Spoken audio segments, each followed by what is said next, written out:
السلام عليكم ورحمة الله وبركاته. طيب، دلوقتي احنا مع بعض هريسة الشطة. كيلو الفلفل الأحمر ده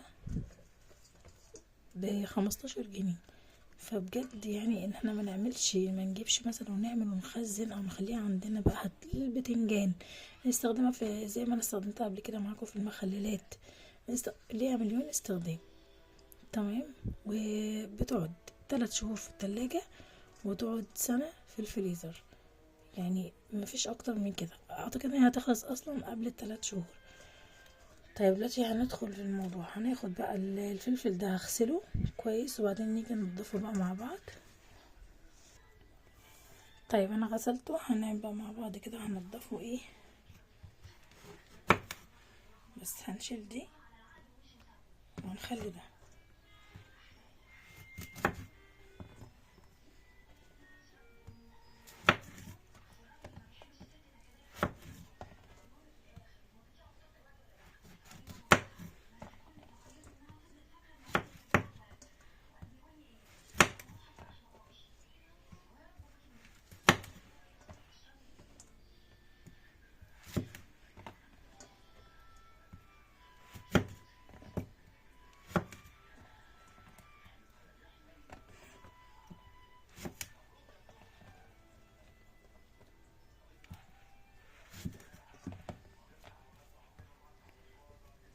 انا عايزه اقول لكم ان هريسه الشطه دي حاجه جميله جدا جدا جدا.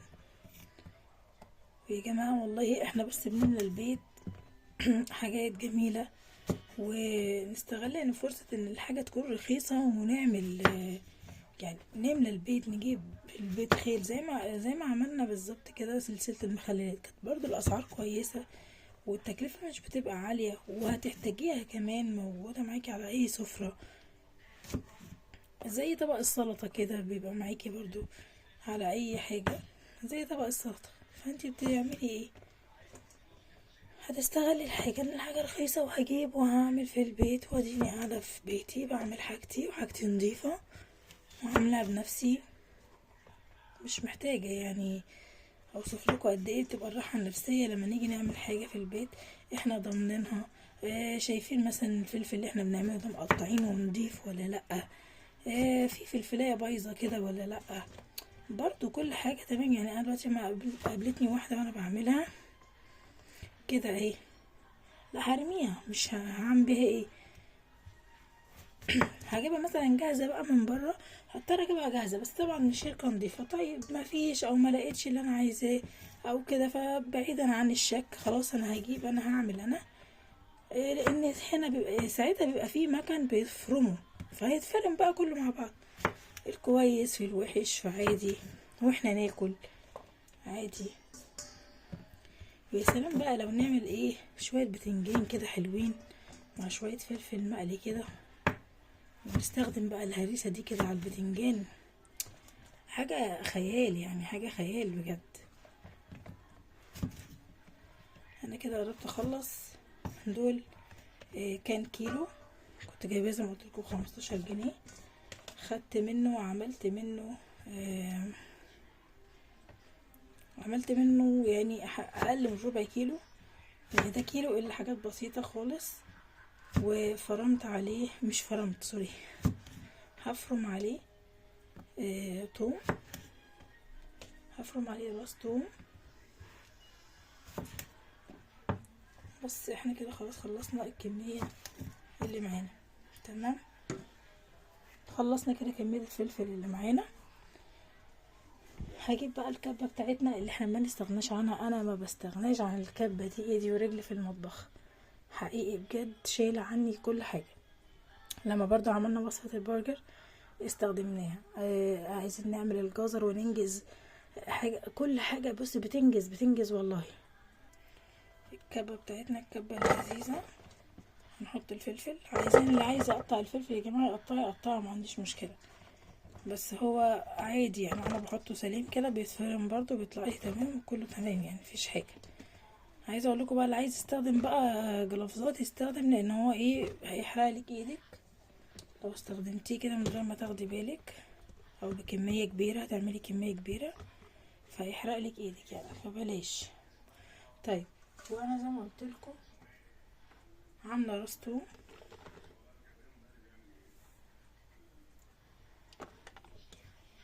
هفرمه بقى ايه كده فرمه حلوه. بص فرمته طلع كده، بس انا عايزه افرمه فرمه ايه، فرمه كمان برضو.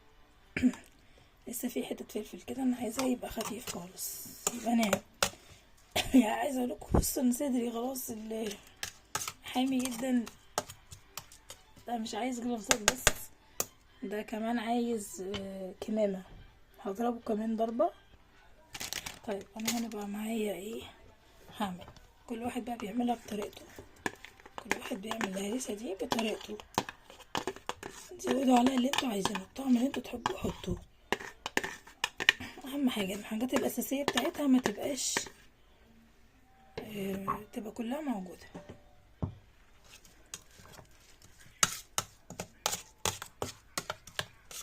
بصوا بقى ناعم خالص ازاي.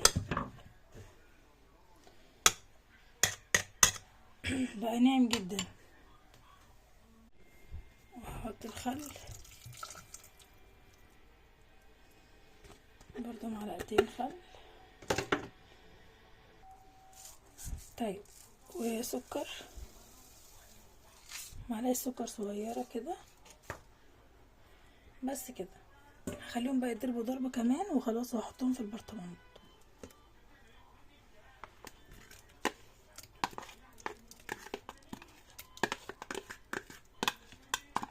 حاولوا انتوا كمان ما تشموش الريحه، عشان ممكن تدوخوا زي ما انا دخت من شويه. وقفت الفيديو وكنت دايخ خالص، يمكن عشان كنت واقفه بقالي فتره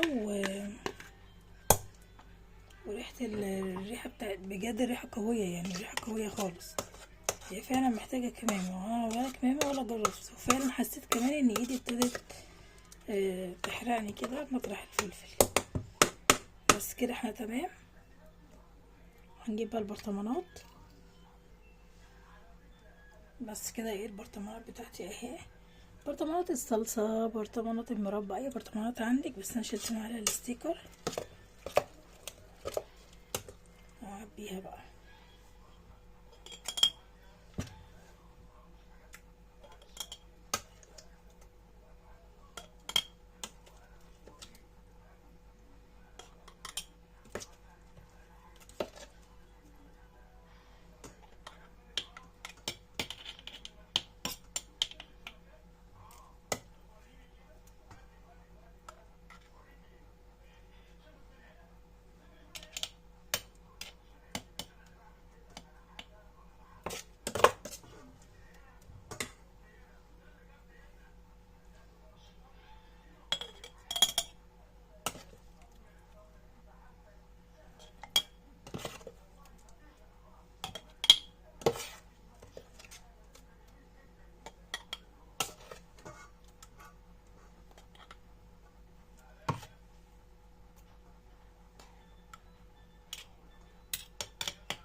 عملت كده الكمية اللي انا عملتها دي، طلعت معايا البرطمانين دول، ولسه في حوالي نص برطمان تاني. بس هو انا كده ايه تمام.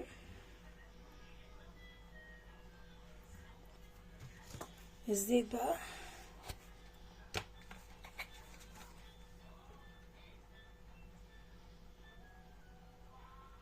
بس هنحط الزيت بالراحة، معلقة زيت كده بس.